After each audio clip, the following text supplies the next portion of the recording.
Hi, Pepper. I'm Heidi, and I'm from your mom's reading group. And your mom was telling me that you are interested in the number zero and that you were wondering about if it's an even number or not. And I just wanted to talk about that a little bit. Let me see if I can get something up here that I can write on. Um, you know, I just have some numbers. And I think that you said to your mom something about zero is in front of one and one is odd. So zero is probably even. So yeah, let's look at where the even numbers are, like 2, 4, 6, 8, 10. Those are all even. And those other ones, 1, 3, 5, 7, 9, 11, those are all odd. So it goes every other, right? And you are absolutely right that if you follow this pattern and if you go backwards by one, the next number is going to be even. So just like 10 is even, and 8 is even, and 6 is even, and 4 is even, and 2 is even, 0 is an even number. So you're totally right. Good thinking with that and looking for patterns. I want to talk about it in a different way and just see if you like thinking about it this way too. Patterns are always good in math. Um, but if you're talking about even numbers, you're talking about something that can be shared between two people, that can be easily shared between two people. So, for example, if you have two rainbow cookies and you want to share with a friend, you can easily split those in half and you get a cookie. Two is an even number because you can split it in half really easily.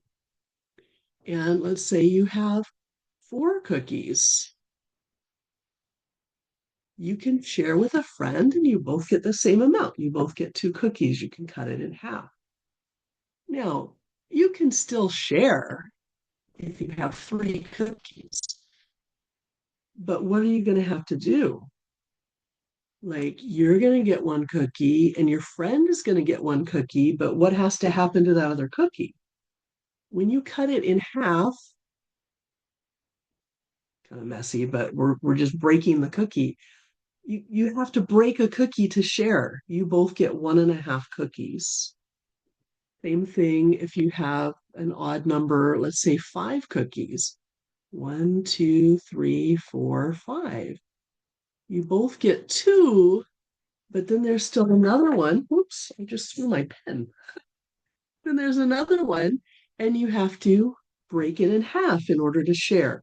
So that's what odd numbers do. If you try to split them, if you try to share them, you're going to have to break something. So it's kind of hard to think about sharing zero cookies because there aren't any cookies to share, right?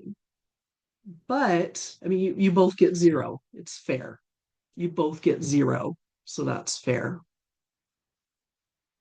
But if you try to share zero cookies, you don't have to break any cookies. So that's another reason why zero is not an odd number.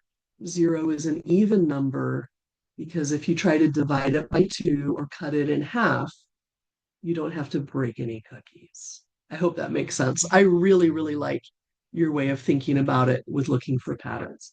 Good job.